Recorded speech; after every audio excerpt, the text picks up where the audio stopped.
Sa Good Vibes, mga graduating students ng CSAB ang nakahimo sang artificial intelligence-powered nga basurahan. Sarang ini makasegregate sang cups nga himo sa plastic, metal, kag papel. Ma-report si Romeo Subaldo. Kung himo sa plastic ang cup, sabihin man para sa plastic ini nagakahulog. Kung himo naman sa papel ang cup, sabihin naman para sa mga papel ini nagadiretso. Kag kung tin cans nagadiretso naman ini sabihin para sa cups nga himo sa metal. Ini ang Smart Trash Bin nga thesis project sa mga graduating computer engineering students sa Kolehiyo San Agustin, Bacolod.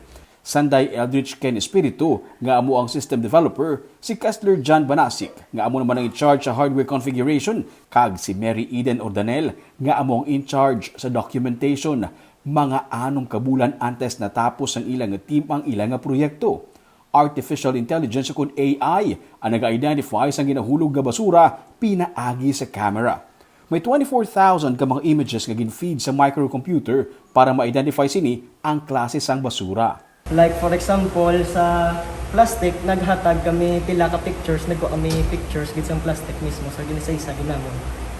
Lain-lain nga angles, shots sang aton nga cup. Tapos lain-lain nga staking kumos, gin-isi kag normal lang nga cup. Tapos gin-feed sa namon sa amon nga AI sir. Tapos si AI siya na dayon bahala nga ikilalahon kung anong gin-feed sa iyang. Hindi naging mahapos para sa grupo ang pagtapos ng sining nga proyekto, ilabi na nga may iban pa sila nga subjects nga ginatutukan, pero sa makita nga na-recognize na sa machine ang mga basura, nadula ang tanan nila nga kakapoy.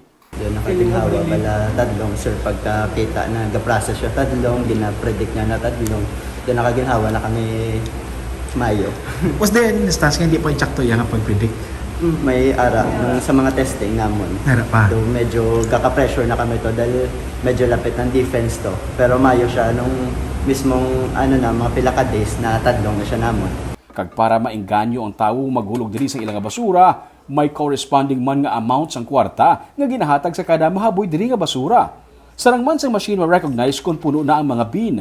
Nagakonek ini sa cellphone nga amo ang maga-alerto sa operator nga puno na ang basurahan. Gin-publish nila sa social media ang ilang project kag mayara sang barangay nga nagka-interes sa sini nga proyekto. Sir, nagambal ang office namon nga mayara daw isa ka barangay na gusto mag-talk sa amon about sa amon nga cases. Yeah, na. Nga barangay, do you know what barangay? Barangay Barangay 38 sir.